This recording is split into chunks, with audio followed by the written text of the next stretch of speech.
तूफानों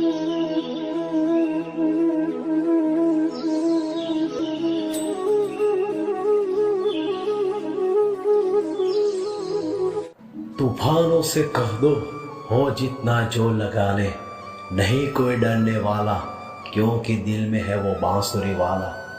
कृष्णा कहते हैं कि अच्छाइयों की रक्षा के लिए, दुष्टों के विनाश के लिए, धर्म की स्थापना करने के लिए मैं युगों युगों से जन्म लेता आया हूँ और आगे भी इसी तरह लेता रहूँगा। देखा जहाँ मैंने सब में खुदा तू दिखा, ना हिंदू दिखा ना मुसलमान, मुझे सब में इंसान देखा। परिवर्तन इस संसार का नियम है, कल जो किसी और का था आज वो तुम्हारा है, एवं कल वो किसी और का होगा। कर्म का फल व्यक्ति को ठीक उसी तरह ढूंढ लेता है जैसे कि कोई बछड़ा हजारों गायों के बीच अपनी माँ को ढूंढ लेता है। कृष्ण कहते हैं मेरे लिए न कोई घृणित है, न ही कोई प्रिय, न कोई निर्धन है, न ही कोई धनी। बस जो भक्ति भाव के साथ मुझे याद करते हैं मैं उनका हूँ और वो मेरे। जग में आकर इधर उधर देखा, तू ही आया नजर जिधर मैंने देखा। जो कुछ भी है वो वर्तमान में है, जो बीत गया है वो नहीं आएगा, और जो आने वाला है उसकी चिंता नहीं, बल्कि खुले हाथों से इसका स्वागत करें।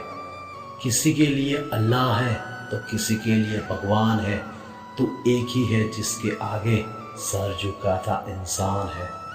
कोई भी व्यक्ति जो अच्छा काम करता है उसका कभी भी बुरा अंत नहीं होगा, चाहे यहाँ या आने वाले संसार में।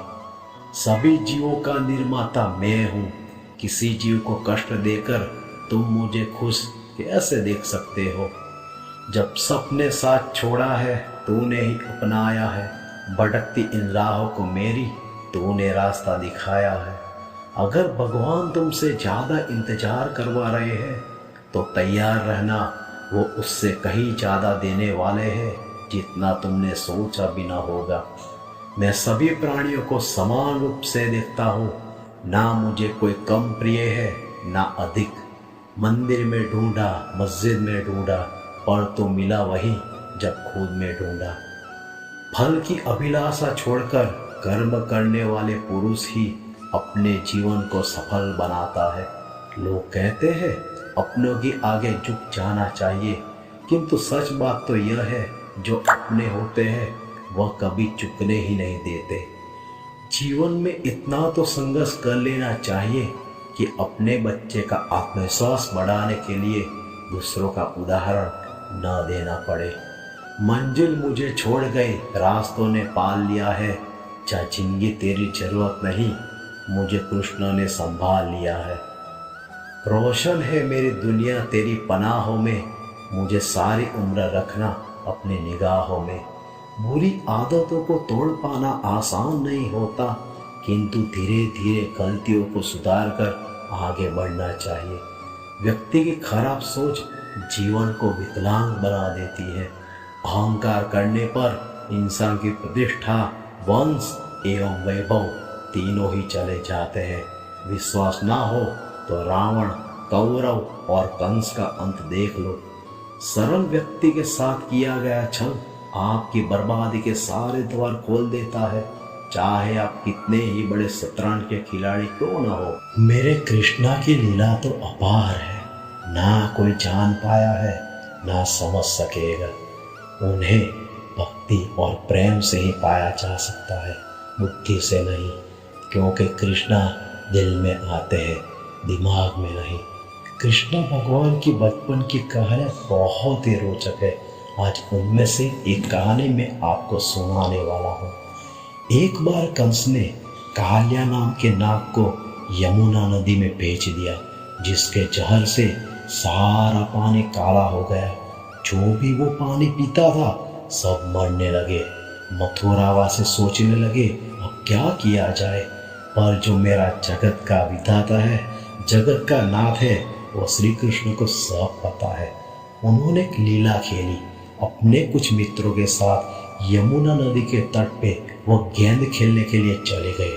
शर्त ऐसी रखी थी, जिस व्यक्ति से वो गेंद यमुना नदी में गिर जाएगी, वो व्यक्ति को खुद ही जाकर वो गेंद को निकालना पड़ेगा।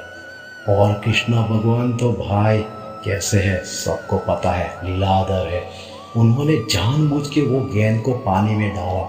फिर शर्त के मुताबिक वो खुद जाके गेंद को निकालने लगे और उसके लिए यमुना नदी के भीतर वो पहुंच गए, जहाँ पे कालिया नाग की पत्नी बैठी थी। कालिया नाग की पत्नी ने बोला, ए बच्चे, तुम कहाँ से आए हो? चले जाओ, अगर मेरे पति जाग जाएंगे तो तुम्हें मार डालेंगे। कृष्णा कहते हैं, जगाओ अपने नाथ को, मैं उनसे मिलने आया हूँ, उनसे युद्ध करने के लिए आया हूँ। और फिर उनकी पत्नी जाके कालिया नाग को जगाती है। कालिया नाग उस समय बोलता है, बच्चे, अगर तेरी जान की परवाह तुझे है तो निकल जा यहाँ से। तू कौन है, क्यों आया है मेरे यहाँ? कृष्णा कहते हैं, मैं कृष्णा हूँ, मैं तुम्हारे साथ लड़ने आया हूँ। फिर दोनों के बीच महामुकाबला होता है और सभी को पता है मेरे कृष्णा कालिया नाग को हरा देते हैं। जब वो यमुना नदी के पानी में ऊपर आते हैं तो यहाँ का दृश्य देखकर सब दंग हो जाते हैं, क्योंकि कृष्ण भगवान उस समय कालिया नाग के फन पे नृत्य कर रहे थे। सभी उनको साष्टांग प्रणाम कहते हैं। तो वो मेरा द्वारकाधीश है। अरे एक विपर्जय तो क्या, अनेक विपर्जय आए और चले जाए, वो द्वारका वाला, वो बांसुरी वाला किसी का बाल भी बांका नहीं होने देगा। सिर्फ उन पे श्रद्धा और आस्था रखे।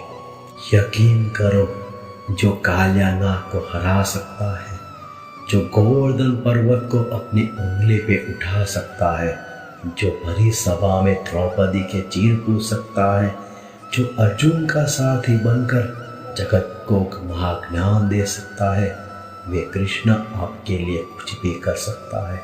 बस केवल उन पे श्रद्धा रखे। भगवत गीता में लिखा है, जिस समय को समस्या जन्म लेती है, उसके साथ ही उसका समाधान भी जन्म ले लेता है। इंसान का पतन उस समय शुरू हो जाता है जब वह अपनों को गिराने की सलाह गैरों से लेना शुरू कर देता है। श्री कृष्णा कहते हैं कि दुनिया के सारे खेल खेल लेना, पल भूलकर भी किसी के भावनाओं के साथ मत खेलना, क्योंकि यह वह गुनाह है जो मैं कभी माफ नहीं करूँगा। मनुष्य के अपने लोगों की परख कठिन परिस्थितियों में की जाती है। उसी दौरान उसे ज्ञात होता है कि कौन उसका अपना है और कौन पराया। यकीन करो, जब भगवान देगा, बेहतर नहीं बेहतरीन देगा। खावे की दुनिया से दूर रहता हूँ, भगवान तेरी भक्ति में चूर रहता हूँ। इंसान जब भी किसी गलत कार्य को अंजाम देता है तो वह दाएं बाएं आगे पीछे देखता है, लेकिन वह ऊपर देखना भूल जाता है। यदि आप अपने लक्ष्य में सफल नहीं हो पा रहे हो तो अपनी रणनीति बदलो, लक्ष्य नहीं।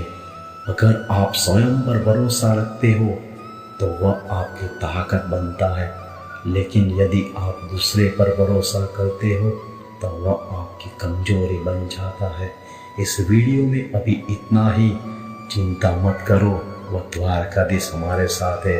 आने दो जो भी आंधियाँ आए, बस एक ही नाम लो, जय श्री कृष्ण से बोलो, राधे राधे।